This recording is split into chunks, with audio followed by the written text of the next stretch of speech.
എന്താണ് നമ്മുടെ പുതിയ ഏവിയേഷൻ പ്രോഗ്രാം? സാധാരണ രീതിയിൽ ഏവിയേഷനിൽ ഒരുപാട് പ്രോഗ്രാമുകൾ മാർക്കറ്റിൽ നടക്കുന്നുണ്ട്. നമ്മളതിൽ നിന്ന് വ്യത്യസ്തമായിട്ട് നമ്മളെ ഒരു ഏവിയേഷൻ പ്രോഗ്രാമിൽ ഒരു ജോലിയാണ് നമ്മൾ ഫോക്കസ് ചെയ്യുന്നത്. അതായത് നമ്മളൊരു റിവേഴ്സ് എഞ്ചിനീയറിങ്ങിലാണ് ഇത് വർക്ക് ചെയ്യുന്നത്. അതായത് ഏവിയേഷൻ പ്രോഗ്രാം പഠിക്കുന്ന വിദ്യാർത്ഥികൾക്ക് പലപ്പോഴും ജോലി കിട്ടുന്നില്ല. അവരൊരു പ്രോഗ്രാം പഠിക്കുന്നു, കോഴ്സ് കഴിയുന്നു, പിന്നെ ജോലി അന്വേഷിച്ച് നടക്കുന്നു. അവരുടെ ലൈഫിൽ ഒരു ട്രാൻസ്ഫോർമേഷൻ ഉണ്ടാവുന്നില്ല. പക്ഷേ സർട്ടിഫിക്കറ്റ് കയ്യിലുണ്ടാവും, പിന്നെ പല സ്ഥലത്തും അവർ പോവുകയാണ് ചെയ്യുന്നത്. നമ്മുടെ പ്രോഗ്രാമിൻ്റെ പ്രത്യേകത എന്ന് പറയുന്നത് നമ്മൾ ആദ്യം ഇവർക്കൊരു ജോലി കിട്ടാനുള്ള കാര്യം മനസ്സിലാക്കി ആ സ്കിൽ സെറ്റിലേക്ക് അവർ അച്ചീവ് ചെയ്യാൻ ആവശ്യമായിട്ടുള്ള ട്രെയിനിങ് ആണ് നമ്മൾ കൊടുക്കുന്നത്.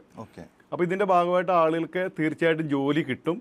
ആ ജോലി നമ്മൾ ഗ്യാരണ്ടി ചെയ്യുന്നുണ്ട്. അതായത് നമ്മുടെ അടുത്തേക്ക് വരുന്നൊരു സ്റ്റുഡൻറ്റ് നമ്മുടെ 3 മാസത്തെ ഒരു ട്രെയിനിങ് അല്ല നമ്മൾ കൊടുക്കുന്നത്, നമ്മളൊരു ഗ്രൂമിങ് ട്രെയിനിങ് ആണ്. ആ 3 മാസത്തെ ഗ്രൂമിങ് ട്രെയിനിങ്ങിന് ശേഷം തീർച്ചയായിട്ടും അവർക്ക് ഏവിയേഷൻ മേഖലയിൽ ഗ്രൗണ്ട് സ്റ്റാഫായിട്ടുള്ള ജോലി ഗ്യാരണ്ടീഡ് ആയിട്ടുള്ളൊരു പ്രോഗ്രാമാണ് നമ്മൾ ചെയ്യുന്നത്.